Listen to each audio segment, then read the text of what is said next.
Hello, welcome to Kindness in Business, the podcast where we explore the power of compassion and empathy in the business world. My name is Sonia Gonzalez Guillonneau, and I'll be your host. Today we are joined by a very special guest. We've got Bryan Mulry here with us. Bryan is a seasoned sales coach and as of recently, a founding account manager at My Sales Coach, with a wealth of experience, having honed his skills at companies like Google and SalesLoft as a sales development rep, account manager, and account executive. With a passion for helping others succeed, Bryan specializes in empowering sales teams to unlock their full potential. Outside of the sales world, Bryan is an avid musical theatre enthusiast, blending his love for performance with his coaching expertise to inspire and energize his clients in unique ways. Hello, Bryan. Thank you so much for coming on today. Hello. Thank you for inviting me. I'm really glad that we're getting to chat about this today. Absolutely. And very happy that you're here today. One of the reasons I've picked you to be one of the guests is that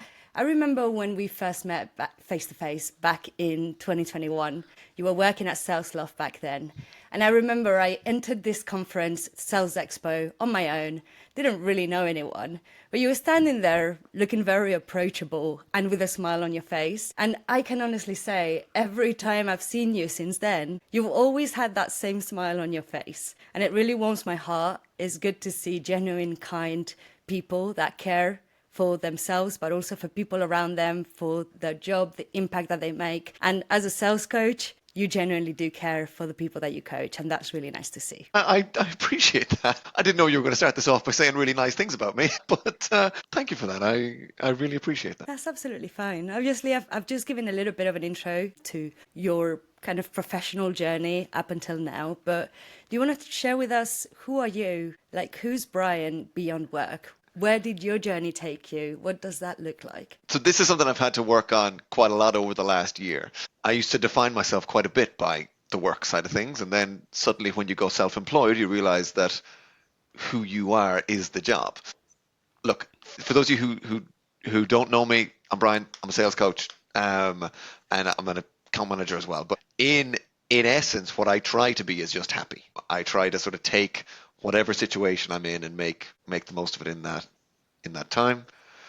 One of the key things that I very much try to do is just make the best of myself in any situation. So who I am is just someone who just, I'm quite enthusiastic. I try quite hard.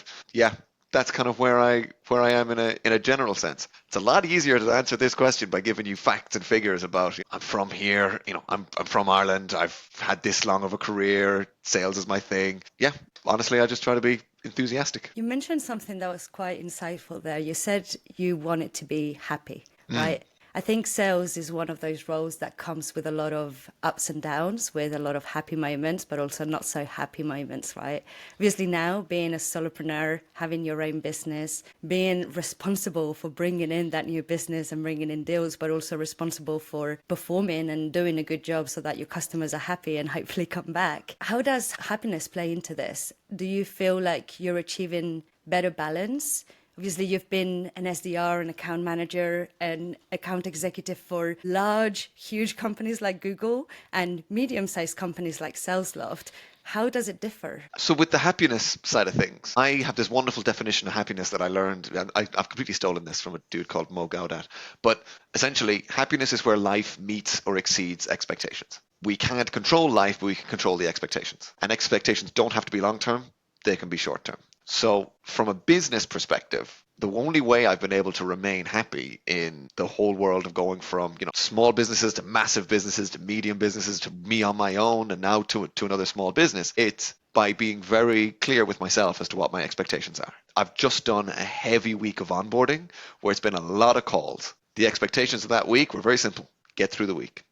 And once that is what the expectation of yourself is, and you can be clear about that, my sort of happiness comes through. Yeah, that's probably one of the only things I can control is the expectations. And then I like to use a couple of different tools to sort of help me keep perspective as well. Okay, we'll come on to the tools that you use to give you some perspective and to help you with that. But You mentioned things that are super important. And I guess my question to you is, where does kindness come into those values? Where does it come into your new way of working and putting yourself forward? So kindness comes in two ways. The first one is being kind to myself. And this is something that I will always sort of make sure people are when I'm coaching them, in that you need to look after yourself and be kind to yourself first. Mistakes are allowed. You're allowed to do missteps. You're almost expected to do so. Pick the safe environment in order to make a complete mess of things. But even being kind to yourself in the fact of, look, as salespeople, we drive ourselves quite hard. If you only have 30% to give and you've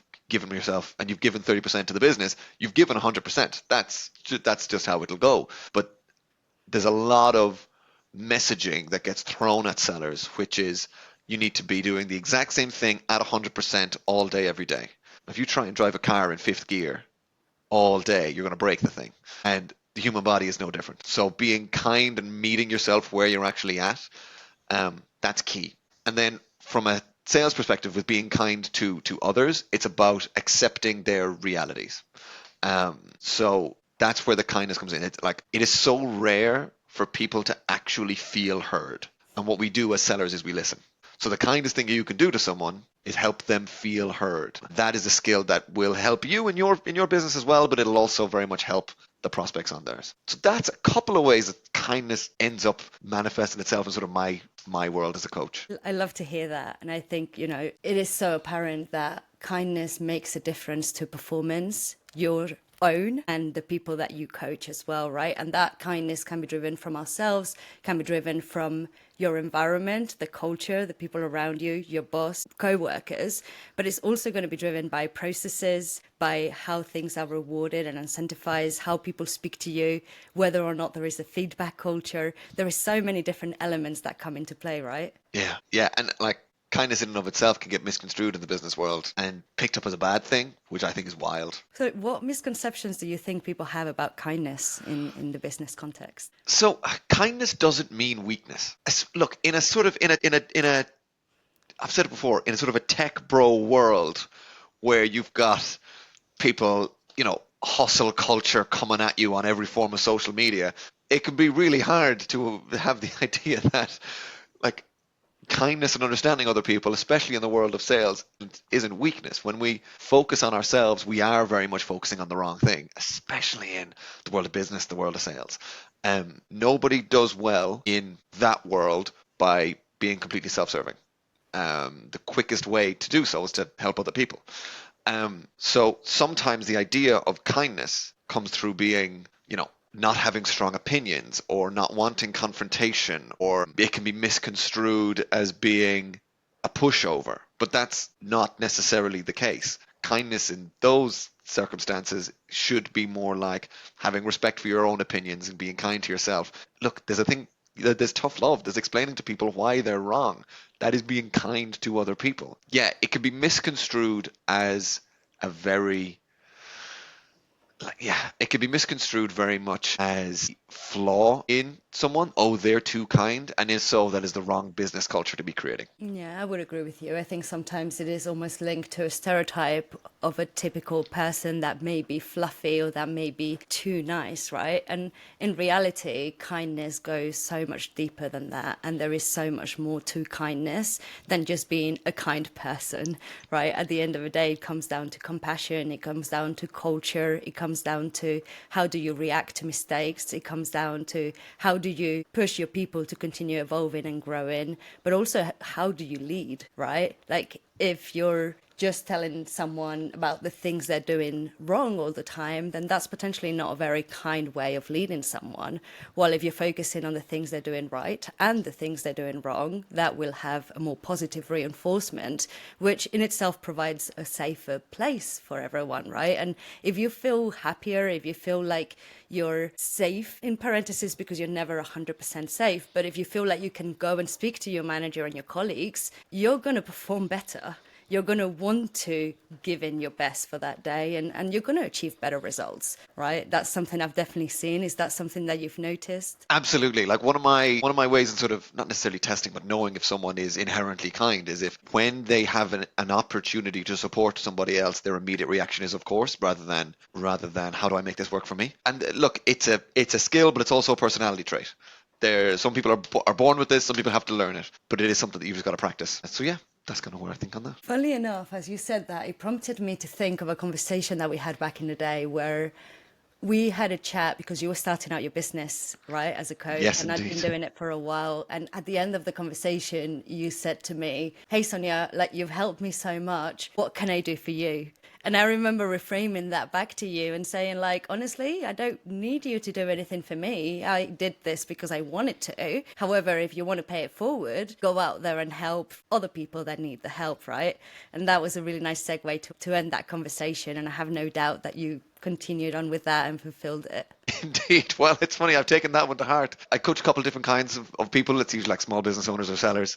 And I have, through my own business, I've run a program where if people want to self-finance, but can't really afford it themselves, I'll do it for a significantly reduced rate because they are trying to be professionally developed. I want to like support people in that. And that comes from a lot of the conversations that I've had with people like yourself, where I go, yeah, look, it's the right thing to do. I need to make sure that we're just giving this stuff out. You've helped people like me, all going well. This will help people like them, and then they will continue on to help other people. And I love that. I think, especially when we're coaches, when we're helping others succeed, it really isn't about us. It really is about them. And what works for one person doesn't work for someone else. And we know that people come from different backgrounds, different types of privilege.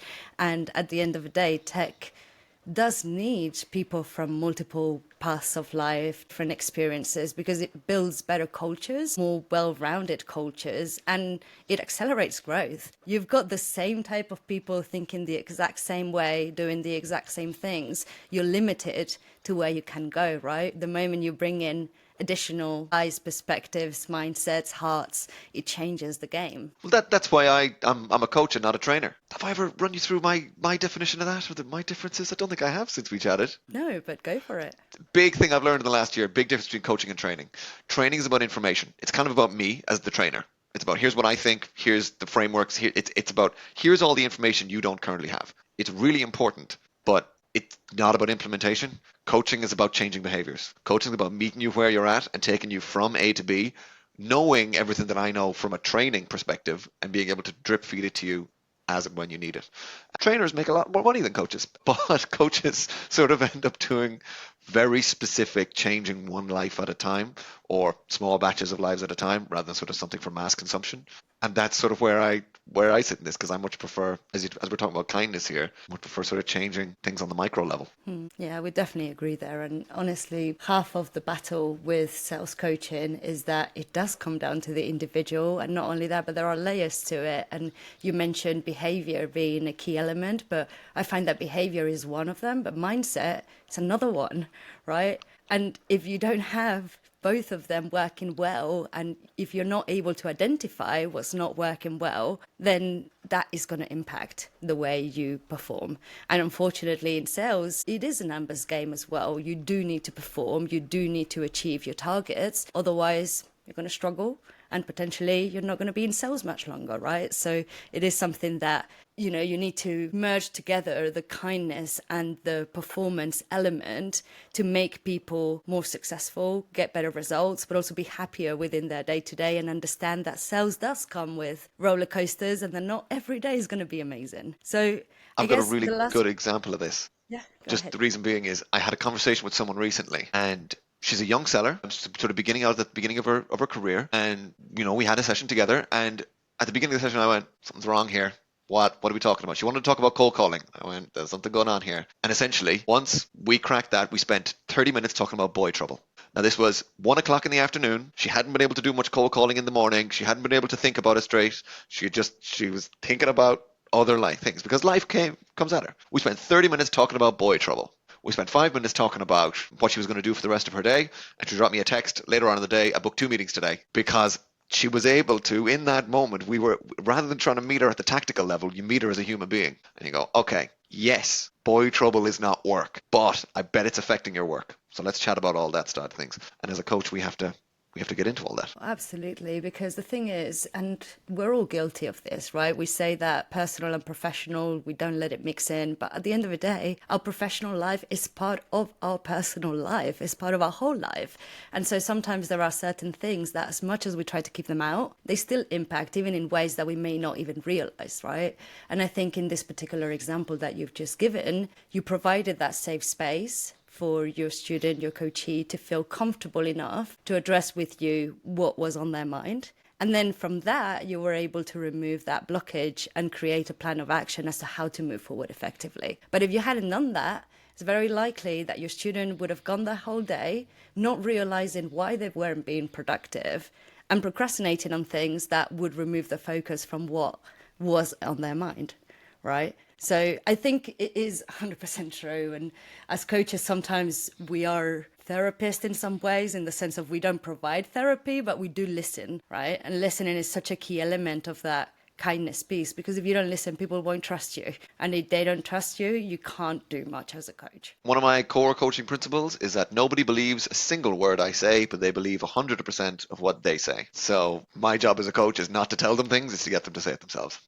Yeah, no, I love that. I think it's a big element of coaching and a big difference between trainers and coaches, right? Trainers tell you, coaches allow you to tell them and then help you find the way of moving forward. So I think this was a very nice segue to go into the sales development and AI portion of the podcast. But before we do, I'd like to ask you one final question on the kindness in business element. What's one piece of advice you'd give to someone trying to lead their business with more heart and humanity? Okay, so what is kindness to you might not be kindness to you, the people that you're leading. So when we take things like kindness, trust, things like that, we usually lean on our own personal experiences rather than trying to understand what that means for the people that we are working for, essentially, especially in a leadership perspective. So some reps need to hear that they're doing well. Some reps need to hear exactly where they're going wrong, both of which is kindness in their eyes. But you might have a predisposition to only wanting to hear the good things. So don't assume that what you think is kindness or trusting or leadership or whatever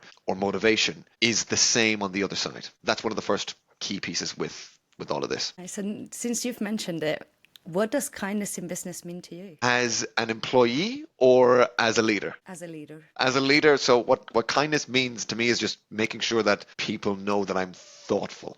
And I know that's a little bit more inwardly focused, but if I can focus myself on being thoughtful and actually thinking about the people that I work with, the people that I lead, then they will know on the other end that they're being listened to and they're being heard. So I have a key belief that if someone feels heard, they will operate to the best level. So when I'm trying to talk to people about small business owners who say they hate selling or SaaS sellers who say they hate cold calling, the first thing I have to do is to listen and then make sure they feel as though I'm being thoughtful in my responses. And as a result, they will then progress forwards with whatever they need to do. My job is to sort of remove roadblocks and just listen to begin with. And that's where kindness sort of comes from me, from a leadership perspective, from a coaching perspective. You mentioned the word thoughtful, and I think thoughtful englobes so much more than just the word thoughtful, right? As you said, it englobes the listening, it englobes respect, it englobes compassion and empathy. Because if you're not able to put yourself in the shoes of everyone around you that you're coaching, it's going to be a lot harder for you to be thoughtful and to be aware of their situation and how they might respond to things. So I think that's very nice and very beautiful for you to say. I'm really glad. So let's go on to the sales development and AI portion. You've obviously been in sales for a while. You've done a variety of roles for different companies. How has the role of sales development evolved in the last few years, and what changes do you see coming? So there's a couple of things that have changed from the sales development world. Funnily enough, back when I was SDRing, most of my meetings came through emails and videos because it wasn't full of AI crap at the time. The main thing that now books meetings, the main change is that the phone is 100% back in. People, and I'll take AI in this example. People are now really discerning between true personalization and fake personalization, between true effort and fake effort. And what is happening is mass blast, like the less specific you are, the less likely you are to in any way, shape, or form generate a response or even gain any credibility. So what used to happen in the past was people would go, I've got a good message, I need to get this out to a bunch of people and be a little bit personal. Now it's they were fishing with nets. Now you need to fish with a spear. You need to go, I need to target this person with this message and make sure that they know that I'm a human being. So that's one of the key changes is human to human connection now comes at a premium. And as sellers, we now need to prove that we actually are people. And look, some buyers don't even think the sellers are people on the other end of the phone. Nobody likes a seller or a lawyer, but hey, here we are. And what we have to do is prove to them that we are just before they've even met us, prove to them that we're a human being on the other end. That's a big change. So what So you're that saying is account-based sales development has been taken to a next level of hyper-personalization, of really understanding your accounts, of really putting yourself in their shoes to know how you can help them, right? And you can't do that with AI unless the information is readily available, which 99% of times it's not. Well, another key change that I've seen is that people are adapting their sales processes to the tools rather than the other way around. So people are going, for example, let's take Clay. They're taking the data that's available in Clay and using that to craft their messaging rather than working backwards and going, what info do I need in order to craft a high quality message? And then using AI to find that. I'm seeing a lot of people who are going tech stack first, then sales process, because they think that AI is going to fix all those issues. The only way to be an expert in AI in any field is to be an expert in that field first and then use AI to be more efficient. AI is really good at information gathering and like knowing more stuff than you, but implementation is still human. The only time I'm going to get worried about AI sort of taking the job of a seller is when bots start buying. But until that point, as long as humans are buying, humans need to sell. No, to be honest, I agree with you. I think there's a lot of noise on AI. I do see the benefits, and quite honestly, I use it pretty much every day on different areas of my life. But I'm far from thinking that it will replace humans. And I think that the human element is still way too important and essential when it comes to the selling process. And I agree with you. By the time that AI has replaced the whole process for every single company out there, we won't be the ones buying. Well, I had a really interesting conversation with a sales leader recently where we talked about AI in the management world. And I have this opinion now where let's take the managing world, tracking KPIs, holding people accountable, setting up, finding information for your reps, finding high quality leads. Do you know what? AI can do a lot of that. What it can't do is the motivating, the understanding what is going on in your rep's life. So what I think is going to happen is rather than it being that, AI will quote unquote replace a leader, what'll happen is the amount of people that leader, the capacity of that leader will go up. And rather than a standard team being 8 sellers to a manager, it could go to 12, 13, 14 with the leader dealing with the human-led stuff and being super, like people getting hired because of their soft skills, human-led approach rather than their data analysis, because that can be exported elsewhere. That's kind of where I see this going. I would agree. So I guess this leads me nicely to where do you see the biggest opportunities for AI to enhance rather than replace human connection in sales? I'm going to take this one rather than from like a direct selling perspective. I'm actually going to put it into the coaching world. Yeah. Because so there's so many different ways that it can help with the sales side of things. But so correcting cold calls, email scripts, things like that. It can take a lot of data that you as a human won't have and then chuck it out and be able to help evaluate. It's very good, almost in like a training world, in a giving you information that you don't currently have. Where I think AI can help from a coaching perspective or from the human to human perspective is almost flagging opportunities for where people need help. So popping up going, hey, you're not following best practices in this. Do you want to talk to someone about it? Or hey, you haven't your tone of voice has been really down on all of these calls recently. Do you need to chat with someone about it?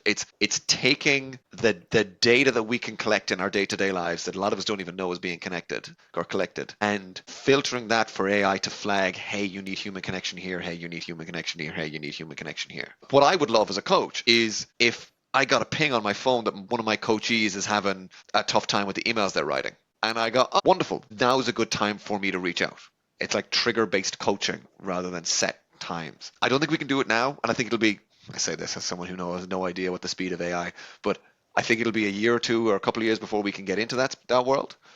But there's something coming here where AI flags this person needs a hug, this person needs to have a conversation around this, and that's what it's used for rather than giving the hugs and giving the conversations. Yeah, 100%. And honestly, there are a lot more ways in which AI can help, even down to like the research, the prospecting, coming up with ways of automating processes, or even pointing out the top 100 companies in a certain industry, in a certain location that you could reach out to, right? In those areas, it does speed things up a lot. But I agree in terms of the coaching element, we're still very far off, because at the end of the day, an AI may not necessarily be able to help humans with some of the mindset and behavior elements that we're looking at. And they might be able to pinpoint them, which I think will be really useful information for the actual coaches. And in the same way, right, with emails, with calls, if a tool is able to analyze 20 of those at the same time and give the coach a few pointers of things to work on, that will also save huge amounts of time. But at the same time, it's not going to be able to make those calls. And honestly, if I get a call that is a bot in any way, shape or form, I'm not taking that call. I'm not having that conversation. And I think that's why we're seeing a surge in success with calls, which never really went away. But now it really is a way to stand out and differentiate yourself, and to leave a voicemail and for someone to listen to it and realize, hey, this is a real person wanting to speak to me, is actually quite nice. Yeah, very different. So I've got one last question when it comes to AI, and then we're going to do a quick round fire of a few 3 questions for you to give an answer to very quickly. So I guess my last question to you is, how do you coach your team to use AI tools without losing their authentic voice and empathy? Because everyone wants to use it, but what we don't want is to become these automated machines where they go back to lead-based selling, back to the net, and kind of throw the same messaging over to everyone, right? Because that doesn't work, didn't work 5 years ago, it doesn't work now. So we all, as sellers, have a writing voice and a speaking voice. And our writing voice is so much more formal and so much better educated than our speaking voice. So what you need to do is, when you are crafting messaging, you need to speak to another human being, grab that transcript, chuck that transcript into AI and ask it to use the same words you used. That is how you get the efficiency at the same point as you staying true to an authentic message. It's saying, talking to a colleague and going, I need to send a message to this person. Here's what I know about them. Oh, here's a good idea. Oh, here's another good idea. Oh, here's some things I could do. That sounds fine. What can I help them with? What do they need? What do I think they need? Why am I reaching out? Have a 3, 4, 5, 10-minute long conversation with a colleague about this. Then take that transcript, chuck it into AI and ask it for a prompt that allows you to stay true to the words that you're using and the tone that you use when you speak naturally. That is how you will stand out and stay authentic. Couple of ways of doing it, but look, anyone who has ChatGPT on their phone and talks to it regularly like I do, you know that the words you say to a bot are different to the words you would say to a regular human being. Like, we treat it differently. So until ChatGPT becomes your friend, and that's going to be an unhealthy emotional relationship to have, at that point, until we get to that point, then you need to use the words that you would actively use in a day-to-day conversation. Sounds like what you're saying is, don't let ChatGPT do the work for you. Do the work and let ChatGPT enhance it for you. So ChatGPT is really good at 2 things: gathering information that can create a rough first draft, or taking what you have and refining it. And that's like, just give it a bunch of rules and then you'll know as a human if it's right or wrong. Don't take what it says as right unless you're asking it for information. I agree. Right, let's go on to the round fire. We've only got a couple of minutes. I'm intrigued. First one, kindness boss or co-worker you've ever had. Either what made them stand out, or if you want, you can give them a shout out. I'd love to know what you're thinking right now. The person. Lizzie Stamp. She was an SDR with me inside of SalesLoft, and just one of like the best energies you can ever bring into a sales world. Really cared about other people, but was really, really good at her job as well. Definitely Lizzie Stamp. Tom Boston is up there. Obviously, just one of the kindest people you'll know. And then I did have some really kind managers like James Peacock as well. Amazing. It's great to see kindness in the sales world. Next question. Do you have a kindness ritual that you practice daily, weekly, or monthly? Kindness ritual. It will be the expectation setting. It'll be kind to myself. It'll be what expectations do I actually have of myself this week rather than allowing my natural instinct for optimization and just trying to get the most out of things to run rampant. So being kind to myself in expectation setting is currently where I'm at. Amazing. So one book, podcast, or resource that helped you lead with more kindness? Never split the difference. Chris Voss, absolutely. Might be a strange one to hear because do you think it's a negotiation book? This book will teach you how to listen. This book will teach you how to be an effective communicator. And it has taught me how to turn negotiations from you versus me to how do we co-create together. And it allows me to be kind in negotiations or in everyday life. That one. Amazing. As you saw, I also have it right Yes, behind me here. indeed. It's part of one of the sort of mandatory readings now for most sellers. Absolutely, as well as the Challenger Sale. I think that's another brilliant sales book. So you're big into musical theatre. If your Yes, indeed. leadership style had a theme song, what would it be? If my leadership style had a theme song, We're All in This Together from High School Musical. Nice. I love it. I'm not even a massive High School Musical fan, but that's probably the one that would be playing in the background at any point when I'm talking to. But that's amazing, actually, because I thought about this question a lot myself. I thought it was a brilliant question, if I could say so. And I'm a one fan. of the songs that came to my mind was Better Together by Jack Jackson, which Nice. essentially is the same notion of lyrics of the High School Musical song. Thought of a few other ones like Count on Me by Bruno Mars or High Hopes by Panic at the Disco. Nice. But I'd love to build a playlist of all the songs that everyone suggests of the Kindness in Business playlist. How chaotic will that be? You'll get a bunch of musical theatre stuff from me. Someone else will give you some like folk stuff. We'll get some ABBA in there. I see no reason why not. I love it. So to end this podcast today, and thank you so much for giving all of the answers that you've given, and it's been a pleasure talking to you. The time has flown by. But who should I be speaking to next? Mention maybe 2 or 3 people that I should interview as part of the Kindness in Business podcast. Absolutely. Nia Woodhouse is a must. She's an incredible leader and person in general. I can also say that about James Buckley out in the States. We could be looking at people like Kwali Robert. Those are the 3 that I'll give you to begin with. Amazing. Thank you so much. Some that I know, some that I don't, but I will make sure to reach out based on your request. And the last question is, what question do you have for our next guest? The question that I have for the next guest is, what kind of people, let me rephrase that. What type of people do you find it hard to be kind towards? Like, is there any kind of person that it isn't as natural for you to be kind towards? You may have to do a little bit of rewriting there, but I think you get the gist of it. It's like, when is kindness a challenge for you? That's a good one. We got there in the end. When is kindness a challenge for you? I think we got it. I think that's a very good question. And obviously, even the kindness of people aren't necessarily kind 100% of the time. Yeah, of course. Right? And like kindness, we've said, englobes a lot of different things. So it's not just about being smiley and approachable. So that's a great question. And let's see what the next guest has to say about that. So thank you so much, Bryan. It's been a pleasure. Thank you so much to all of you for listening or watching. And I hope that you have a lovely day. See you next week for another episode. Thank you, Sonia. Thank you. Bye.